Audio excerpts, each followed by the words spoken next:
स्वप्न साकारले पहाटे पाहिले नावना त्याला काय नवे वेगळे मांडले सोहळे तुझसाठी हो हो मिळावे तुझे तुला आसही ओठी कोणी कुठे बांधल्या रेशीम गाठी जुळून येते रेशीम गाठी आपुल्या रेशीम गाठी जुळून येते रेशीम गाठी रेशीम गाठी.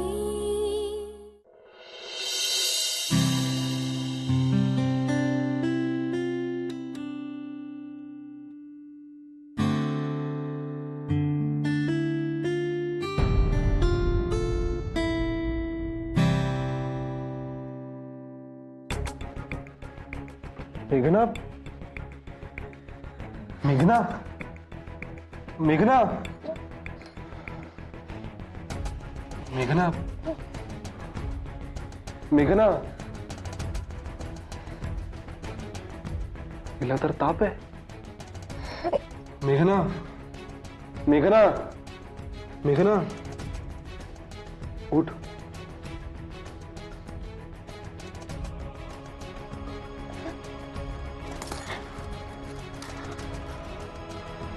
अगं ताप आलाय तुला. वर झोप.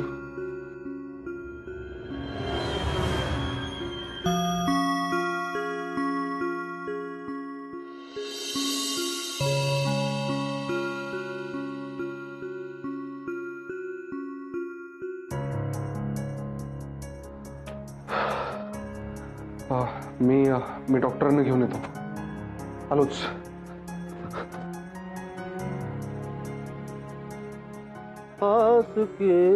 हॅलो माधवीताई, मी माई बोलते. माई बोलते. नमस्कार माई, कशा आहात? मी बरी आहे. काही नाही, अगदी सहज फोन केला होता. म्हणलं मेघना इथे नाहीये तर तुम्हाला घर अगदी सुनं सुनं वाटत असेल नाही? हो ना, अगदी मनातलं बोलला तो माझ्या. नाही, मी काय म्हणत होते, मग तुम्ही दोघे येताय का इथे आमच्याकडे गप्पा मारायला? माईंचा फोन आहे, तिथे बोलवतात आपल्या दोघांना. द्या द्या. बाबाजी बाबाजी लक्षात द्या. जय हो माई. नमस्कार. नमस्कार नमस्कार. मी काय म्हणतो, तुम्ही दोघं आमच्याकडे या ना, म्हणजे आम्हाला जरा बरं वाटेल. बरं, नानासाहेब आहेत का तिकडे? हा, त्या नाही, मी त्यांच्याशी बोलतो. द्या. एक मिनिट. हा, नाही, मला वाटतं नाही, नाना ना बाहेर गेलेत. काय झालंय की नाना आणि अर्चना कोकणात चाललेत आडिवऱ्याला. नानांचे काका असतात ना तिकडे, त्यांना भेटायला चाललेत दोघे जण.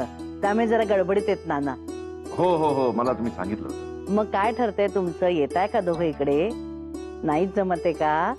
बरं बरं, ठीक आहे ठीक आहे. पण मी काय म्हणते, मेघना आल्यावर तरी याल ना इथे भेटायला तिला, तेव्हा भेटूच आपण. जय हो जय हो. नक्की नक्की भेटूया नक्की. माधवी ताईंना पण सांगा. हा, ठेवू फोन? बर. अच्छा. काय हो, एवढे त्यांना तुमच्याशी बोलायचं होतं, तुम्ही का नाही घेतलात फोन? नाही ते सारखं सारखं बाबाजी बाबाजी करतात, तुम्हाला खूप आवड वाटतं एकदम. मी ना अर्जुला दामटून दामटून दमले. किती असते त्यांच्या समोर ती तुला कित्येकदा हसताना बघितलं मी त्यांच्या समोर. ते म्हणून तर मी फोन घेतला, नाही ते माझ्या फर्स्ट हसवलं असतं ना, पंचायत झाली असती माझी. नाही नाही नाही, पण ना आपणच कंट्रोल करायला हवा. नाहीतर अर्जु आणि विजूला काय रानच मोकळं मिळतं. हो बाबाजी बाबाजी. आता तुम्ही हसवू नका मला. बाबाजी.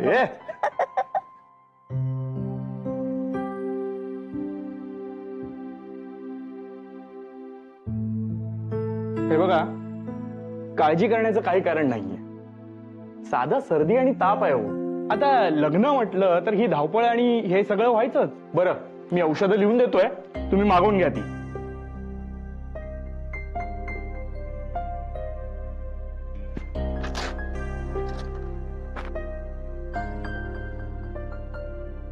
थँक्यू. चल, होतील लवकर. बरं, थँक्स.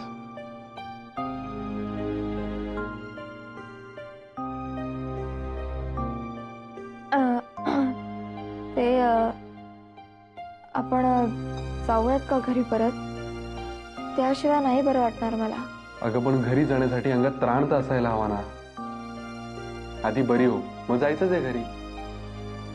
एक्सक्यूज मी, काय म्हणते तब्येत? आता बरी आहे. त्या काही गोळ्या लिहून दिल्यात त्यांनी, मी घेऊन येतो. अरे अरे तू कशाला? एक मिनिट माझ्याकडे दे, मी माणूस पाठवून बोलवून घेतो. थँक्यू.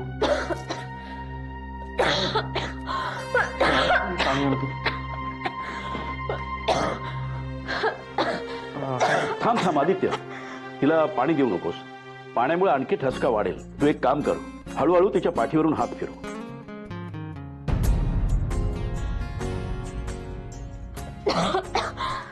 अरे बघत काय उभा राहिलास? पाठीवरून हात फिरव तिच्या.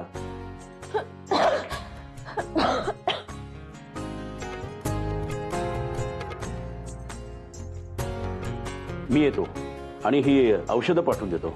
ओके?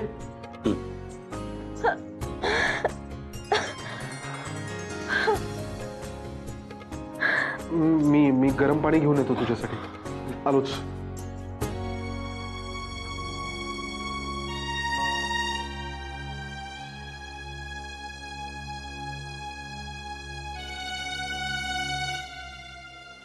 या ना. झाली का तयारी आडिवरीची? तयारी काय करायची आहे? 2 पायजमे 2 कुर्ते टाकले की चालले ना. माहीत ते काही सांगू नका तुम्ही. ते तिकडची जे कुणाकुणाची यंत्र बिघडले असतील ना, ते दुरुस्त करायला जाणार असतील. टूलकिट असेल बघा त्यांच्या बॅगेत. एक वेळ मला न्यायला विसरतील, पण त्यांचं किट नाही विसरणार. काय त्या किटवर एवढं प्रेम आहे त्यांनाच ठाऊक. जळतेस किटवर माझ्या. हा मी कशाला जळू? हा पण माझं जाऊ द्या. अर्चनाची तयारी मात्र झकास झालेली आहे. 15 साड्या, 17 ड्रेसेस, 50 प्रकारची क्रीम्स आणि काय काय बाबाने खाण्याचे पदार्थ. म्हणजे अरे किती ते. काय काय पुढे ऐकला मी सगळं नाना? आणि किती ते म्हणजे काय? काय ग माई? म्हणजे बघा हा, प्रवासात तोंडात टाकायला काहीतरी लागतं. ऐन वेळेस तिथे गेल्यावर भूक लागली तर खायला काहीतरी लागतं. आणि आजूबाजूला ना लहान लहान मुलं असतात आणि ना ती सारखी वाट बघत असतात आपली की ताई काय खाऊ घेऊन येते यासाठी. मग त्यांच्या हातावर काही ठेवायला नको. आणि नाना आम्हाला कपडे लागतात. मग काय? आणि स्वतःला एवढे वेगवेगळ्या प्रकारचे मुखवास लागतात. त्याचं काय? माझ्या बॅगेमध्ये मी जागा करून घेतलीये ना. बहुतेक तुम्हाला टेम्पो करायला लागेल. काका तुम्ही नानांची बाजू घेताय? बघितलंच माई, हे बोलतात ना मला सगळ्यांसमोर म्हणून असं होतं. माई तुम्ही नाही जाणार? अहो मी कशी जाणार? नाही हे म्हणताय 4-5 दिवस, पण 12-15 दिवस राहून येतात की नाही बघा. बघा बघा आत्ताच ठरलेलं आहे त्यांचं. आणि अहो मेघना आणि आदित्य येतील घरी, तेव्हा कोणीतरी घरात मोठं माणूस नको का? सरदेसाई, मोठं माणूस म्हणजे म्हणजे सासूबाई.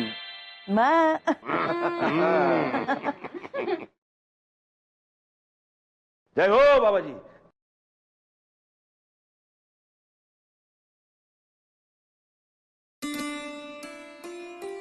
काय हो, कपाळाला हात लावून का बसलाय? काय झालं? माहित नाही हो, जीव घाबरा घुबरा झालाय. खूप अस्वस्थ वाटतंय हो मला. मेघना नाही येत ना तुमच्या बरोबर? इतक्या दिवसांची सवय तुम्हाला. शिवाय तिला तुमचा लळा जास्ती होता. आता आपलं घर पण रिकामं झालंय. मावशी होत्या, रश्मी होती, सगळं रिकामं झालंय. म्हणून वाटतंय असं. तुम्ही एक काम करा, उद्यापासून ऑफिस जॉईन करा. म्हणजे बाबाजींच्या कृपेने सगळं काही व्यवस्थित होईल. तुमचं मन रमेल. मी तिला फोन करू का हो? कशाला? त्या पोचल्याचा फोन आलाय ना आता तुम्हाला. हो, पण तिला पण माझी खूप आठवण येत होती हो. स्वाभाविकच आहे. म्हटलं ना, इतक्या वर्षांची सवय आहे. पण आता त्या आदित्य बरोबर आहेत ना. मग त्यांना एकमेकांच्यात राहू द्या. त्यांना एकमेकांना समजून घ्यायला वेळ द्या. उगाच फोन करू नका.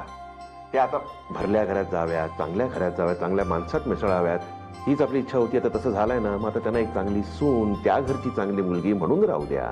आपण असा सारखा फोन केला तर काही अर्थ आहे का? हा उगाच नको ढवळाढवळ करायला. बर. आणि माझं ऐका, तुम्ही उद्यापासून ऑफिस जॉईन कराच. नको, इतक्यात नको. कामात लक्ष नाही हो लागणार माझं. मेघना 2 दिवस येऊन गेली ना की मग मी जॉईन होते. बरं ठीक आहे, पण हे फोन करायचं वेळ डोक्यातून काढून टाका, कळलं का? नाही हो हो म्हणाल आणि हळूचकन फोन करून टाकाल. माहिती आहे मला, पण प्लीज नका करू. आता पोटा पाण्याची काय व्यवस्था आहे का? बाबाजी. अरे अमित, ह्या सगळ्या लग्नाच्या धावपळीत ना माझं यावेळी किचनचं बजेट करायचंच राहून गेलंय. आता हिशोबामध्ये काही घोळ झाला नाही म्हणजे मिळवले. तर मेघना येईल ना तुझ्या मदतीला? ती आहे रे, पण तिला आल्याला कशी कामाला जुंपणार ना. बरं आपल्याला माहिती नाहीये की तिला जॉब करायचा आहे का MA पूर्ण करायचंय. मला असं वाटतं की ती हाऊसवाईफच होईल बघ, माझ्यासारखी. पण तुला मी चॉईस दिला होता आणि तुझा जॉबही चांगला होता. तशी ना तू फटाका टाईप आहेस. अमित बरं आहेस ना? अगं नाही, म्हणजे घरात बसून राहणाऱ्यांपैकी नाहीयेस असं म्हणायचंय मला. अमित प्लीजच हा. घरी असणाऱ्या बायका काही फक्त बसून नसतात, उलट त्या 24 तास काम करत असतात. पण तू बाय चॉईस आहेस हाऊसवाईफ, त्यामुळे आता तक्रार नाही करायची. अरे मी तक्रार नाही करत आहे अमित, इन जनरल बोलतेय.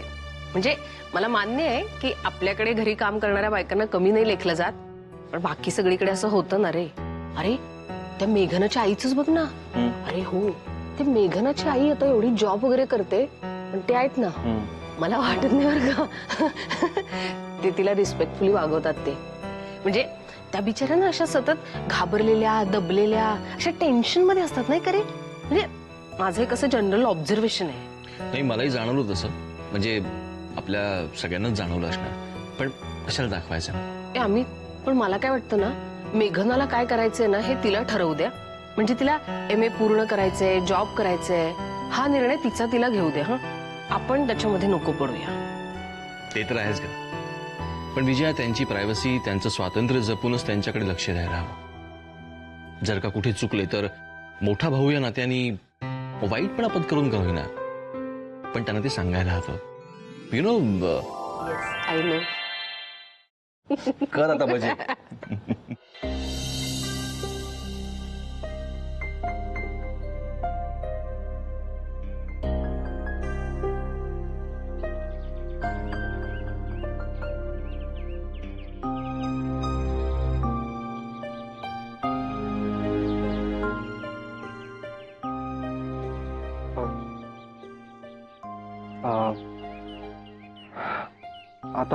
आता कसं वाटतंय? बरं वाटतंय. ताप उतरलाय त्यामुळे फ्रेश वाटतंय आता. गुड. डाळिंबाचा ज्यूस मागवलाय मी तुझ्यासाठी. प्लीज आता नको ना, आता नाही इच्छा आहे ज्यूस प्यायची. अगं असं काय करतेस? शरीरात थोडी तरी एनर्जी हवी ना. आणि हे नवरा म्हणून नाही तर मित्र म्हणून सांगतोय.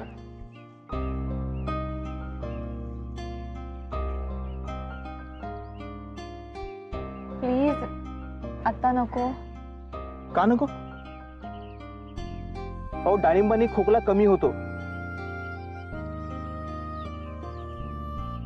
प्लीज घ्या.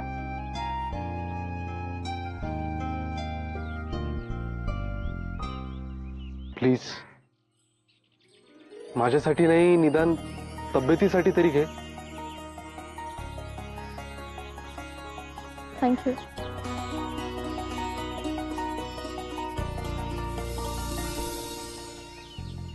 एनिवे तुमचं स्लीपर कोचचं बुकिंग झालंय. उद्या सकाळपर्यंत तुम्ही तुमच्या घरी पोहोचाल.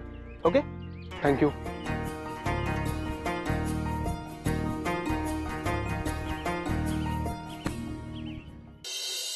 चला गेली बाई एकदाची वरा ताडीवऱ्याला. काय त्या अर्चूचा गोंधळ सगळा. ऐक त्या मयुरीपेक्षा ना अर्चूचेच घोळ जास्त असतात. आणि चिवची वाढ मग काय? पण आता एक बरं आहे, 15 दिवस पुढचं ना घर कसं शांत शांत वाटेल. नाना पण नाहीये, अर्चू पण नाहीये आणि मयुरी पण नाहीये. पण मेघना आणि आदित्य येतीलच की 5-6 दिवसात. अरे हो, मग होईल पण सुरू. पण माहिती मेघना ना जास्त बोलतच नाही. म्हणजे अर्चूचं हे टोक आहे तर मेघनाचं हे टोक. अगं पण आपल्या कलकलाटात भांबावली असेल ती. थोड्या दिवसांनी बघ होईल आपोआप आपल्यात सामील. ए माई मी काय म्हणतो, आपण एक 2-4 दिवस पिकनिकला जाऊया का सगळेजण? जाऊया जाऊया जाऊया. हे जरा छान धमाल मस्ती करूया, गेम्स खेळूया. म्हणजे काय जरा मेघनाला पण सेटल व्हायला वेळ मिळेल ना. आपण काय करूया, लवकरच तारखा ठरवूया. हा म्हणजे आता मुलांचं जरा अॅन्युअल डे आहे, स्पोर्ट्स आहे, त्या तारखा वगळून आपण दुसरी कुठलीही तारीख ठरवूया. चालेल.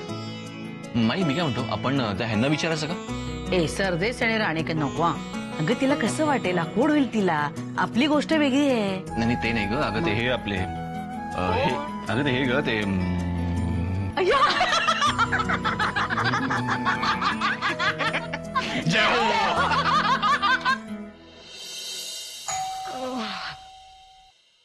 अरे देवा, इतक्या पहाटे पहाटे कोण आलंय? आले मेघना, आदित्य. काय रे? दे दे धर. काय ग, काय झालं? अगं आदित्य काय झालं? खूपच ताप भरला तिला अचानक. त्यात सर्दीही झाली. मग आम्ही परत यायचा निर्णय घेतला. अगदी उत्तम केलं. घरी आले ना बघ आता कशी पटकन बरी होईल. उठ बाळा, ये. हे बघ अजिबात रडू नकोस. काहीही झालेलं नाहीये. होता ग असं. आता घरी आलीस ना छान होशील बघ एकदम. मी छानपैकी आलं घालून चहा करते तुमच्यासाठी. मग बघ यू बरी होशील तू. आणि कोणीही रागवलेलं नाही तुझ्यावर. कोणीही ओरडणार नाही तुला. जा, घाबरू नको. हळू हळू हळू हळू हळू. आदित्य सांभाळून ना. सावकाश सावकाश बाळा.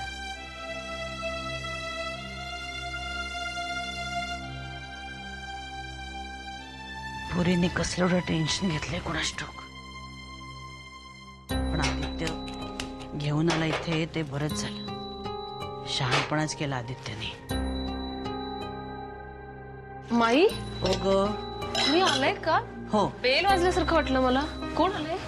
अगं आदित्य आणि मेघना आलेत. काय? आदित्य आणि मेघना आलेत? असे कसे आले अचानक मध्येच? अगं तिला अचानक ताप, सर्दी, खोकला सगळंच झालं. मग आदित्य घेऊन आला तिला घरी. बरं झालं ना. अच्छा, ताप आलाय होय? हो.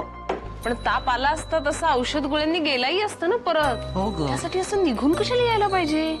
बरं माई, तिकडे काही फार थंडी तरी आहे का? ही मेघना जरा अतिच नाजूक आहे माई. किती दगदग झाली होती तिला लग्नाची. आणि आधी पण बरं नव्हतंच की तिला. आपण गेलो होतो की तिला भेटायला. मग आणि अगं रिकवरच झाली नसेल त्यातून. उफाळून आलं असेल सगळं. हे बघ उद्या आधी आपण तिला डॉक्टरांकडे घेऊन जाऊया. म्हणजे बघ कसं बरं वाटेल. बरं मी आधण ठेवलंय, आलं घालून चहा करते त्यांच्यासाठी. मग बघ कसं बरं वाटेल. तू फ्रीज मधनं दूध काढून तापत ठेव, मी फ्रेश होऊन येते पटकन. हा.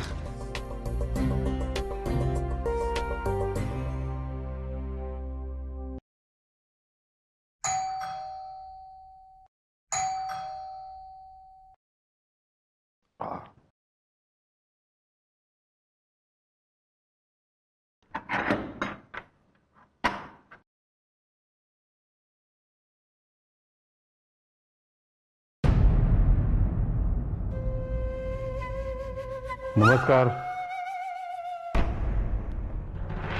अहो साहेब तुम्ही इथे या ना, बसा ना, बसा.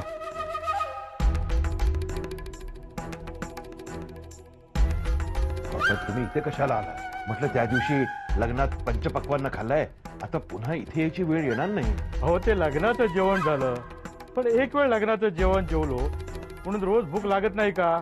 ती लागतेच ना.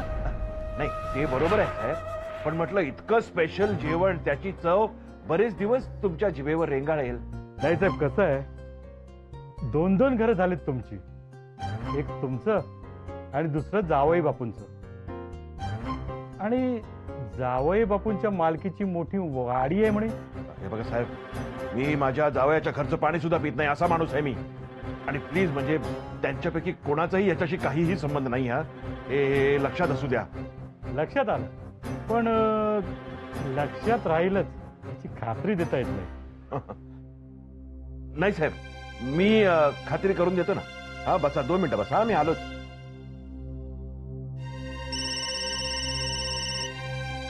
हा सर. हा मी सुरेश कुडाळकरांकडेच आहे. हा सांगितलं, तसंच सांगितलं. काम झालं की फोन करतो ना. हा ठीक आहे, ठेवतो. खात्री.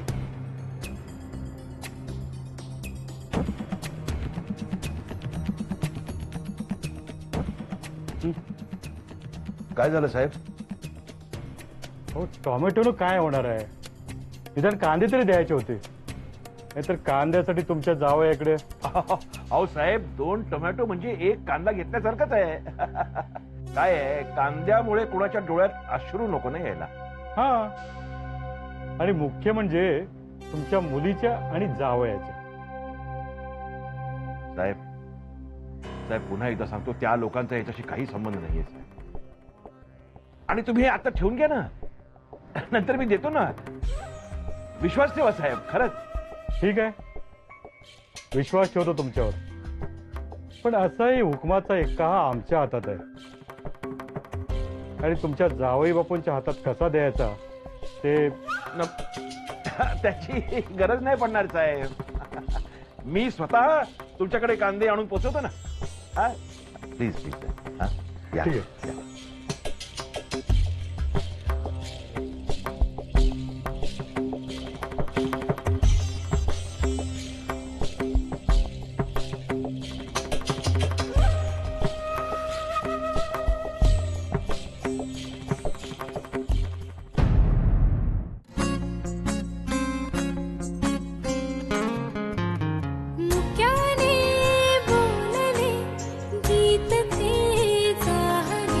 स्वप्न साकारले पहाटे पाहिले, नावना त्याला काय नवे, वेगळे मांडले सोहळे तुझसाठी.